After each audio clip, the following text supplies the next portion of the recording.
Nick, you've signed a one-year extension. How pleased are you to stay at Bristol Rugby? Yeah, over the moon, Tane. So just really happy to be here for another year.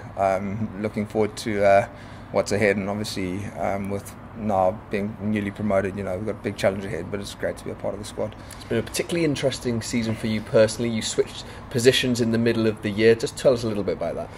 Yeah, so I saw an opportunity. In fact, I've been wanting to do it for a while now. I just no one really gave me the opportunity to do it, and there was we were struggling for hookers at one stage in the season, and I'd mentioned it to JT a while back, and he spoke to Pat about it, and Pat said, go for it, give it a crack, see how it goes, and I just needed that, and then he gave me an opportunity, and I had guys like Ross McMillan and Jay Harris-Wright who've been exceptional. Like, they've helped me every step of the way. They've always been there to give me advice, and that's been invaluable. I've learned so much from them, so I can't thank them enough. How has that support been from coach as well? Because if you look at where you were in your first game in the A-League against Saracens to the way you played against Nottingham on Friday, coming on, scoring 2 tries, the progression has been impressive. Yeah, it's been very interesting. I think I owe so much to the coaches, as well as the players like JT and Ira and Bakes before he left. They when Pat gave me the opportunity, they put their hands up and they were like, we'll help you as much as we can. You've just got to be willing to do it.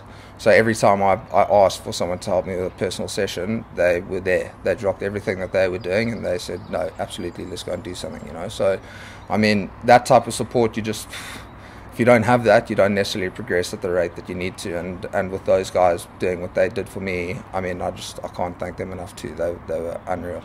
Community is a key element of the Bristol Rugby vision, and it's something that you've really embraced this season.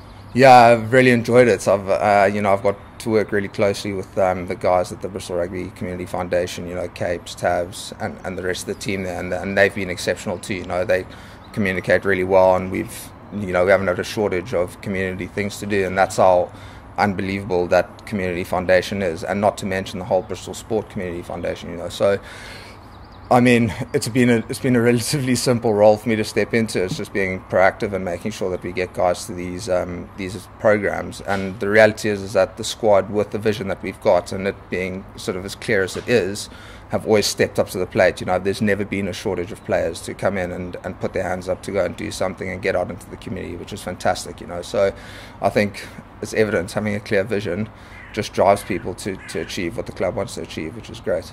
And with Premiership Rugby on the horizon, it must be an enjoyable place to be at the moment. Yeah, it is. It's very enjoyable, and I think that was evident in the result on Friday night. Guys knew exactly what we needed to achieve in the next 2 weeks, and just the way in which we sort of played the game on the weekend and conducted ourselves in that game just showed how much it meant to everyone.